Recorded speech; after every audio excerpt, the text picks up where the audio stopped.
Alam nyo ba na si DJMA ay affiliate po dito sa YouTube? Affiliate din tayo sa TikTok and of course guys sa Shopee. Okay? So that's why sa vlog na to magtuturo po tayo or magdi-discuss tayo ng ilang strategy na pwede nyong i-apply doon sa mga platforms na meron kayo. It's either sa Facebook, sa TikTok, or dito sa YouTube. So guys, tapusin nyo po itong video na to and for sure madami kayong matututunan paano nga ba kayo pwede makabenta ng affiliate products online. Alam naman natin na sa panahon ngayon na sobrang powerful ng social media, especially dun sa mga products na meron tayo, dun sa mga pinopromote natin na product even though hindi naman sa atin. So ito ay example ng affiliate products na kung saan sa pagpopromote ng mga produkto even though hindi sa inyo, is pwede kayong kumita through commission. Okay? So guys, ako magbabahagi lang ako ng ilang strategy na ginagawa ko dahil kumikita na rin tayo dito sa YouTube through affiliation. Sa TikTok rin po, nagkakaroon na din tayo ng commission doon. And of course guys, sa Shopee mismo. Okay? So guys, for sure madami kayong matututunan sa vlog na to. Una, wag po tayo magbebenta agad or wag po agad natin isipin yung mabebenta, yung sales or dapat makabenta po agad tayo, no? So guys, ang pinakamalaking pagkakamali po ng ibang mga nagbebenta online is nagpo-post sila nung about sa product na yon at binabanggit agad nila yung presyo. Okay? And para sa akin guys, mas gumagana to, no? So yung problema, like for example sa intro ng inyong mga videos is maghain kayo ng problema na kung dati hindi mo ginagamit yung product na to. Okay? And then dun sa bandang dulo is dapat meron kayong solution and soft selling kung tawagin, ano. So sa pamamaraan na to guys, mas na-appreciate ng viewers yung halaga ng product na binebenta mo at hindi na sila masyado tumitingin dun sa presyo. Ang mahalaga po sa kanila is gaano makakatulong yung product na pinopromote mo, okay? And of course guys, dapat meron tayong relatable story, yung makaka-relate yung mga viewers natin. Kasi guys, alam naman natin na sa pang-araw-araw na buhay natin is may mga products tayo na ginagamit everyday. And for sure guys, kung makikita po nila yung product na pinopromote nyo online at pwede naman nilang gamitin yung araw-araw, guys, hindi po yan sila magdadalawang isip na mag-check out or bumili sa inyo. Okay? And guys, wag po natin kakalimutan yung demonstration. So, syempre, kailangan yung i-demo paano gamitin yung item and yung tinatawag po natin na call to action. Okay? So, pag sinabing call to action, guys, ito na yung parang tatawagin mo or hihikayatin mo na silang bumili nung product na pinopromote mo. So, guys, sobrang halaga po ng CTA or call to action kasi dito guys is kahit pa paano napapaalalahanan natin yung viewers natin na pwede nilang bilhin yung product dun sa mga links na nasa videos natin. So guys, for example, ganito. So yung maling pagpo-post or maling pagpo-promote, like for example, bili na kayo. 299 pesos lang to. So meaning hindi agad niya binibigyan ng value yung product. So parang ang gusto niya lang hikayatin na bumili kayo at sasabihin niya yung presyo. Pero guys, ito yung isang example na tamang pag-promote. Okay? So ganito ako dati nahihirapan sa paghihiwa ng karne. Okay? Hanggang na-try ko ang product na to. So, una, naghain ka ng problema hanggang sa parang magkakaroon na ng solution doon sa problema na yon. So ano ba yung ginamit mo? Bakit ba naging relax ka na? Bakit ba naging kalmado ka na sa paghihiwa ng karne? Kasi kung dati nahihirapan ka ngayon, hindi na. Kasi nga, gawa ng product na pinopromote mo. So yun ay isang example lang na pwede nyong gawin or strategy dun sa mga videos na ginagawa nyo sa social media. But syempre guys, katulad nga ng sinabi natin is magpo-focus tayo doon sa big 3 platform na pwede tayong mag-affiliate or pwede tayong mag-promote ng mga products. Okay? So yung unahin natin guys is yung strategy para sa TikTok. So guys, let's be real na pagdating po sa TikTok, no, sobra talaga pong napakabilis makabenta agad.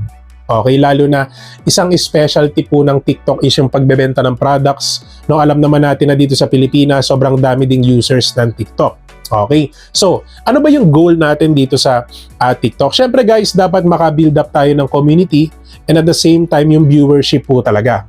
Okay? So, dun sa views na yun guys, makaka-build up tayo ng trust sa mga viewers natin kasi dun pa lang sa makita nila yung inyong TikTok account, dun sa viewership na meron kayo. So, most of the viewers guys, yun yung unang tinitignan talaga nila para makabuo po sila ng trust and of course, kung paano nyo pinopromote yung products nyo. So, dahil dun sa number of viewership, doon sa tiwala na meron na sila sa'yo, so doon na papasok yung chance na mag-check out sila ng mga products doon sa video link mo sa bawat videos mo. Kasi alam naman natin guys na dito sa TikTok, once na tayo po ay nagpo-promote ng product, is pwede po tayong mag-tag ng mga product links na kung saan once na clinic nila yung product na yon, may commission ka na makukuha once na bumili sila nun or nag-check out sila mula sa video mo. And guys, ito pala yung mga content types na sobrang laki or sobrang taas ng conversion from promotion to sales. Okay? So guys, wag natin kakalimutan yung mga contents na nakapokus sa before and after, no? Lalo na yung mga kababaihan or kalalakihan na nagpo-promote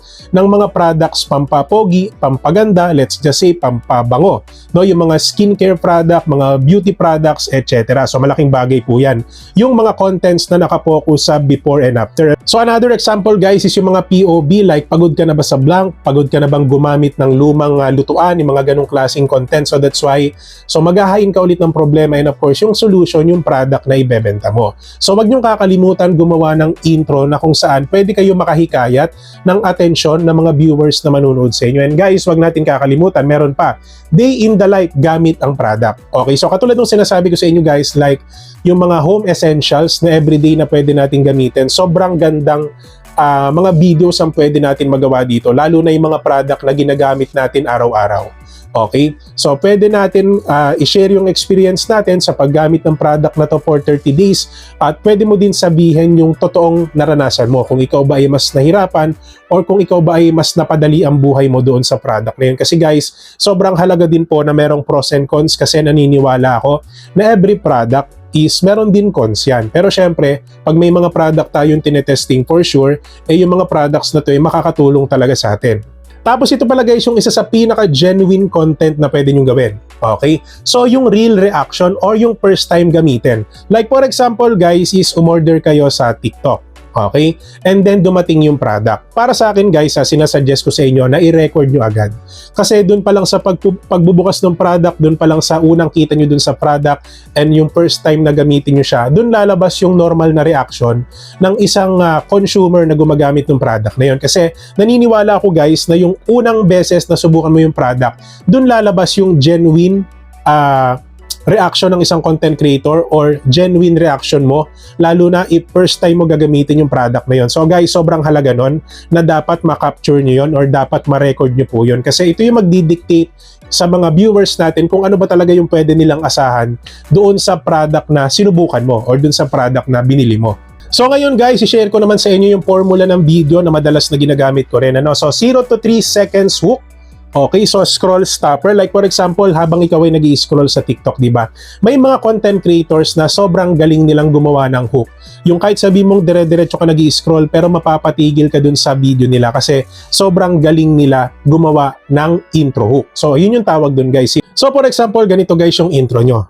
Dati nahihirapan ako makatulog pero dahil sa supplement na to, sobrang bilis kong antukin.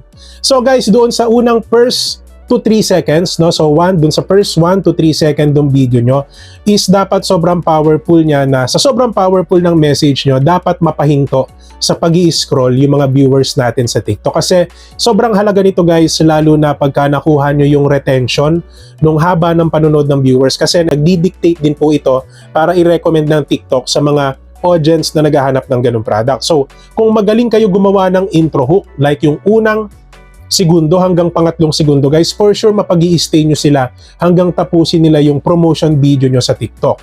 So that's why guys, dapat pag-aralan nyo din po gumawa ng intro hook, no? So dito sa TikTok. And guys, kung sakali man na makuha mo yung attention ng mga viewers natin sa unang 3 segundo ng video sa TikTok, so wag nyo kakalimutan yung 4 seconds to 15 seconds na short demonstration ng product na yon. Kasi ako guys, naniniwala ako na dito sa TikTok, hindi nyo kailangan ng sobrang habang video, no, sa pagpo-promote ng product. So yung 4 to 15 seconds guys, I think that's enough. So maximum na yung 30 seconds sa pagpo-promote ng isang product. Kasi guys, doon sa loob ng 30 seconds, madami ka nang may papakita eh. Yung function ng product, yung mismong demonstration, paano gamitin yung product, kung yung ano ba yung mga qualities ng product na dinedemo mo. So for sure guys, pwede nyong ipakita yun sa loob ng 30 seconds lang. And guys, yung last 3 seconds, wag natin kakalimutan yung CTA or yung call to action. Okay, like for example, nasa yellow basket, no, yung link nasa bio, so mag-check out na. So para mga ganung klaseng type ng pagkuha ng attention ng viewers natin para may chance na bumili sila sa mga products natin dito sa TikTok. And guys, yung tip ko sa inyo, so ito hindi ko masyado ginagawa pero nakikita ko na sobrang effective nila sa mga affiliate ng TikTok. So nagpo-post po sila ng mga TikTok videos like yung tinatawag natin na power posting, no? no? So 5 to 10 videos every day, no? Doon sa mga products na pinopromote nila. Pero guys, bilang bago, recommended po talaga yung 2 to 3 posts every day. Okay? So isang viral post po yan. For sure guys, magkakaroon kayo ng mga viral posts kung talagang gagawa kayo ng videos sa isang product. And guys, pwede naman kayong gumawa ng madaming videos sa isang product. Basta proper lang po yung editing nyo, and at the same time, dapat is talagang iba yung mga footage na gagawin nyo para hindi po kayo magkaroon ng violation or spam, no, violation dito sa TikTok. So guys, dumako naman tayo sa ating pangalawang platform, which is yung Facebook.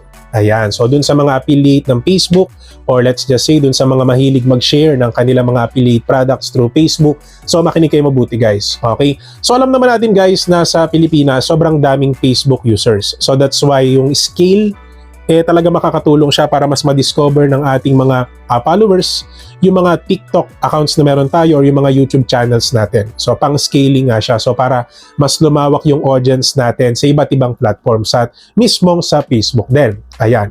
So ano ba yung mahalaga sa Facebook? Guys, number 1 is yung credibility plus community. So, walang bibili sa atin kung wala tayong kredibilidad doon sa product. So kung hindi natin ginamit, kung hindi natin napatunayan na effective yung product, so syempre walang magtitiwala or mawawala yung kredibilidad natin sa Facebook. And of course guys, dapat meron tayong community. So paano tayo magkakaroon ng chance na makabenta kung wala tayong followers? Or hindi pa ganun kalaki yung community na meron tayo. So guys, ito pala yung mga bagay na gumagana sa Facebook, no? So makinig po kayo mabuti. Ayan. So yung Reels, pwede natin i-repurpose yung video natin from TikTok and i-upload natin siya bilang Facebook Reels. So ginagawa ko yan guys. And of course, yung link ng ating TikTok product is inilalagay natin mismo sa caption or doon sa comment section ng video. So pwede po yan, okay? So story posting guys, sobrang halaga din po nito lalo na doon sa mga viewers natin na curious, no, doon sa behind the scenes, no? So paano ba natin ginagawa yung sa orders and of course yung packaging ng product. Pero syempre guys, bilang affiliate, para sa akin mas maganda na i-showcase nyo na lang doon sa story kung paano nyo ginagawa yung video, and at the same time, ano ba talaga yung epekto sa inyo ng mga products na pinopromote nyo. Okay? And guys, pwede po tayong gumawa ng long form na may kwento, no? So paano ba natin na-discover yung product? Ano ba talaga yung naging epekto sa atin ng produkto na yon? Mas napagaan ba yung buhay natin? So dun sa storytelling guys, gagana ito dito para kahit papaano mas maunawaan ng viewers natin kung ano ba talaga yung naging benefit mo nung ginamit mo yung product na yon. Okay, so hindi lang naman lagi sa maiksing video nakakakuha ng idea, but syempre, dun sa mga long form videos na may storya, for sure pwede rin tayo makahikayat ng mas marami pang audience, no, para bumili sa ating mga products or dun sa mga affiliate products na pinopromote natin online. So guys, another winning content. So pwede po kayong kumuha ng screenshots, no, ng mga customer na bumibili doon sa market na yon. Kasi para sa akin guys, bilang consumer ng isang platform, ang unang tinitignan ko kung ilan yung nabenta na products. Okay? Yung mga legit reviews, yung mga legit comments na mga gumamit ng product na yon. Kasi bilang consumer guys, sobrang hirap bumili sa isang product na wala pang sold. Kasi madaming ganyan din sa TikTok or sa Facebook na ang dami mga products na parang ang ganda tignan sa una pero wala namang bumibili. So that's why sobrang halaga din po na meron kayong customer screenshots, yung feedback nila, kung ilan ba yung mga nabenta ng market na yon para kahit papano mas makita ng mga viewers mo yung legitimacy ng product na yon at hindi sila magdalawang isip na bumili sa'yo or dun sa product ng market na pinopromote mo. And guys, another winning content, no? So yung day 1 to day 30, no, result sa paggamit mo ng product na yon. So para sa akin guys, yung day 1 to day 30, sobrang dapat passionate ka or dapat dedicated ka kung ganun yung content na gagawin nyo. Kasi guys, biruin nyo, bago nyo matapos yung content na ito, kailangan nyo masubukan yung product ng 30 days. And dapat po talaga mapatunayan nyo na may pagbabago nung ginamit nyo yung product na yon. So for example guys, yung mga skincare, no, skincare products. So from day 1, kung ganito yung itsura ng mukha mo and after mo siya gamitin after 30 days, so ganito yung resulta. So guys, sobrang laking testimony nito para dun sa mga viewers na makakakita. Kasi kung sa'yo naging effective, for sure, may chance na maging effective din sa kanila. So hindi sila magdadalawang isip despite of gaano kataas yung presyo ng product na pinopromote mo, for sure, bibilhin po nila yon. Lalo na pagka ikaw yung buhay na patunay, naggumana yung product na pinopromote mo, especially dun sa mga skincare products. And guys, ito another winning content. Wag na wag nyo pong aalisin yung mga contents about honest review. So syempre may mga pros, may mga cons. Hindi naman nawawala yung pros and cons na yan dun sa mga products na pinopromote natin online. So syempre dapat maging honest tayo sa mga viewers natin. Kasi dito guys, makakakuha tayo ng trust, no, dun sa mga viewers natin at hindi sila nag-expect na sobrang perfect ng product. Kasi ito yung nagiging problema ng mga bagong affiliate dito sa Facebook, TikTok or YouTube na masyado silang nagpa-promise ng mga bagay na hindi naman natutupad once na ginamit na actual ng mga consumer yung product. So hanggat maaari guys, honest review, sabihin nyo po yung mga pros, yung mga magagandang nangyari sa inyo or yung cons which is yung mga negative. Kasi alam ko guys, sa isang product, wala namang perfecto eh. So lahat naman yan may konting depekto, but syempre para sa akin na sumusubok ng mga products online, nakakatulong naman po talaga, but hindi naman maiiwasan na may mga cons din po dun sa mga product na pinopromote natin. So ano ba yung move na pwede natin gawin? Like for example, makabuo na po tayo ng community, may mga audience na tayo sa Facebook na nakapalo sa atin, sa account natin sa TikTok or sa YouTube. So guys, pwede po tayong gumawa ng Facebook group. No, so pwede natin tipunin doon yung pwedeng maging members, yung mga buyers natin at doon guys pwede tayo mag-soft sell, yung mga simpleng pagpo-post, yung simpleng pagpo-post ng mga living testimony, mga taong sumubok ng mga products na binebenta nyo online. So every time na makikita nila yon kahit papano magkakaroon ng chance na mag-check out sila doon sa mga products na pinopromote mo online. So guys, tapos na po tayo sa TikTok, tapos na din po tayo sa Facebook. Ngayon guys, dito naman tayo dumako sa YouTube. Okay? So guys, alam naman natin na sa YouTube is pang long term po yan talaga. Hindi man tayo magkaroon agad ng subscribers, ng viewers, pero ang YouTube po kasi, pag sinabing long term, pang matagalan po talaga. So that's why yung mga nagsisimula pa lang na-affiliate sa YouTube, wag kayo may inip. Kasi for sure lahat ng ginagawa nyo dito, magbubunga din po yan. So ano ba yung mahalagang formula dito sa YouTube? So guys, wag nyo kakalimutan to sasabihin ko. No? So yung authority. Okay, so yung authority ng niche na meron ka. So once na superior ang niche mo, kumpara sa ibang channels, for sure, mas madaming magsusubscribe at makikinig sa mga vlogs na ginagawa mo. So yun ang lagi niyong tatandaan. Ganun po yung laruan dito sa YouTube. Okay? And guys, wag natin kakalimutan yung mga evergreen sales. Pag sinabing evergreen sales, ito yung mga benta natin sa YouTube na kung saan nakakakuha tayo ng mga loyal customers na bumibili sa mga products na binebenta natin, like for example, mga consumables, and lagi silang bumibili once na maubos yung mga products na yon. And evergreen sales guys, ito yung mga galing sa evergreen videos na kahit sobrang tagal na prinomote mo, as long as available yung product is may bibili po talaga. So yun po yung example ng evergreen sales. At guys, ito naman po yung mga content ideas. So guys, for example, no, so ito yung title, How to use blank properly. Okay? So mistakes people make when using this product. So kung mapapansin nyo guys, yung mga topic na minention ko is searchable siya, no, para sa mga viewers natin dito sa YouTube. Kasi guys, ganun po yung laruan sa YouTube eh. Hanggat searchable yung title mo, hanggat angkop po siya dun sa mga subscribers nyo, for sure guys, tatapusin nila yung video. So pag tinapos nila yung video, mas nire-recommend ni YouTube yung mga YouTube videos natin sa mas marami pang audience. Okay? So ang nangyayari, time to time, yung mga YouTube videos natin, may upload mo man siya ngayon, habang lumilipas ang araw, yan po ay kumakalat sa YouTube. So mas madidiscover po ng tao yung mga videos natin at yung channel natin dito sa YouTube. Kaya nga po guys, ang YouTube is pang long term kasi ganun po yung galawan ng videos natin. Once na may upload na natin yun sa YouTube, nandyan na yan.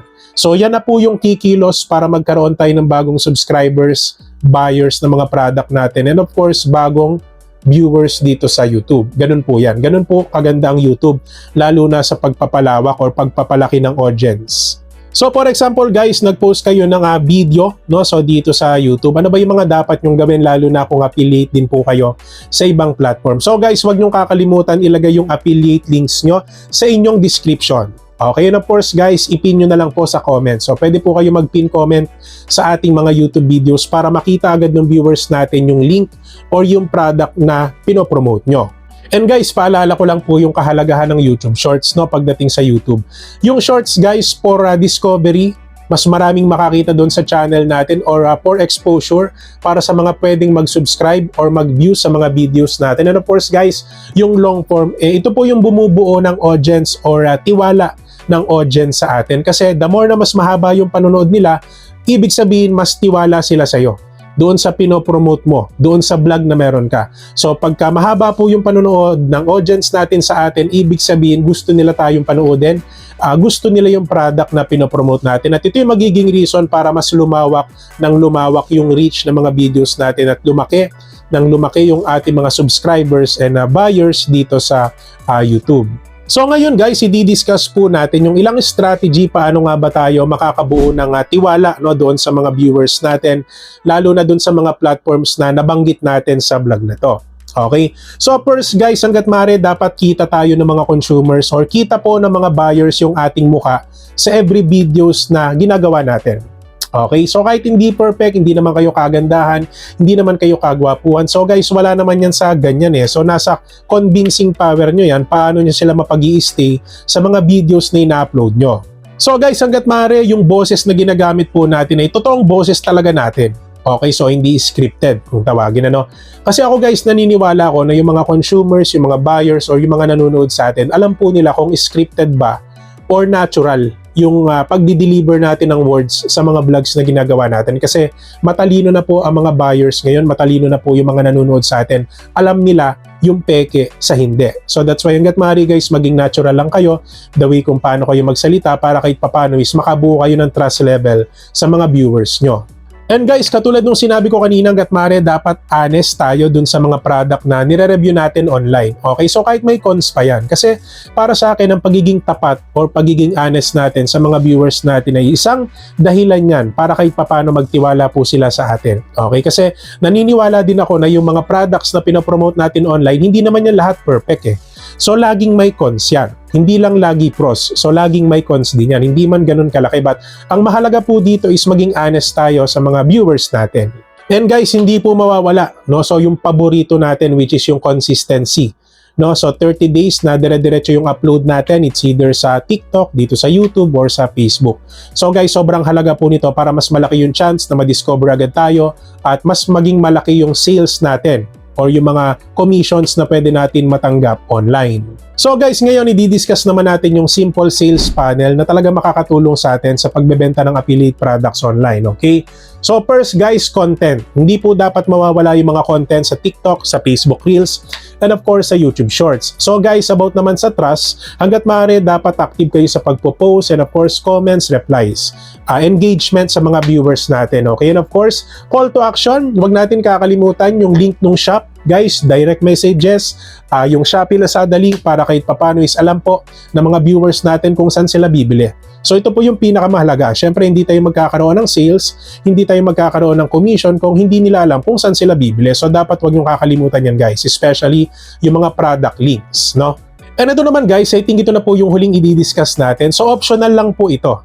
So ito po isa mga content creators na may budget, especially sa pagbo-boost ng kanilang mga videos or dun sa paglalagay ng ads sa kanilang mga videos. Okay, so guys, pwede kayong mag-boost ng inyong mga videos or let's just say magbayad kayo para lumawak yung reach ng mga audience nyo or ng mga videos nyo. But syempre guys, para sa akin, kung magbo-boost man kayo ng video, ang i-boost nyo na po yung effective video po para kahit papano mas lumawak lang yung reach and mas dumami yung sales nyo, okay? And guys, another, wag diretso sales ad. Para sa akin, gumamit kayo ng content ad muna. So may difference po kasi yan para sa akin na yung content ad, mas mura siya. Lalo na kung isa kang affiliate ng mga platforms na nabanggit natin ngayon. Okay? And guys, 300 to 500 pesos budget para sa promotion or let's just say para sa pagbuboost ng video. Pwedeng-pwede na po yan sa mga nagsisimula. Pero kung dumating man yung time na lumaki na po yung sakop nyo, lumawak na po yung audience nyo, nagkaroon na po kayo ng sapat na budget or meron na po kayong tinatawag na ROI, return of investment. So dito na po yung time na pwede kayo mag-scale up ng budget sa mga ganitong klaseng boosting ng ads. So, yun lang naman po guys. And kung sa tingin nyo guys na medyo nakukulangan kayo dun sa mga diniscuss natin for today, so pwede po kayo mag-comment ng inyong mga opinions, ano pa ba yung mga kulang or hindi natin natalakay about doon sa bagay na to. And for sure guys, magiging malaking bagay ito sa mga bagong viewers natin, sa mga nagbabalak maging affiliate online. So guys, malaking bagay po yan. Lalo na po yung mga suggestions nyo, lalo na sa mga malalaking affiliate. Hopefully guys, makapag-share kayo ng opinions sa ating comment section, okay? And kung sa tingin nyo guys, marami po kayo natutunan sa vlog natin for today, don't forget to subscribe my channel, DJMA, for more videos like this. And syempre guys, hindi po natin kakalimutan i-shoutout yung ating mga solid viewers na nag-aabang ng vlogs natin everyday. Ayan, so mega love shoutout po sa inyo. And guys, lalong-lalo nang hindi natin kakalimutan yung ating mga exclusive members na nagpa-member last month and this month. Ayan, so bilang perks guys, pinaplex po natin sila Brando Power Video at meron po silang tinatawag na monthly community post na kung saan makikita po natin sila sa ating community. So pinopost po natin sila once a month. And guys, yung pa-member po sa ating channel is $1 per month lang po yan. And guys, kung sa tingin nyo medyo nabitin kayo, sa vlog natin for today, meron tayong iiwan na isang video dito and of course playlist na makakatulong po sa inyo bilang isang bagong YouTuber. Okay, so yun lang naman guys. Maraming salamat sa panonood and God bless po sa ating lahat.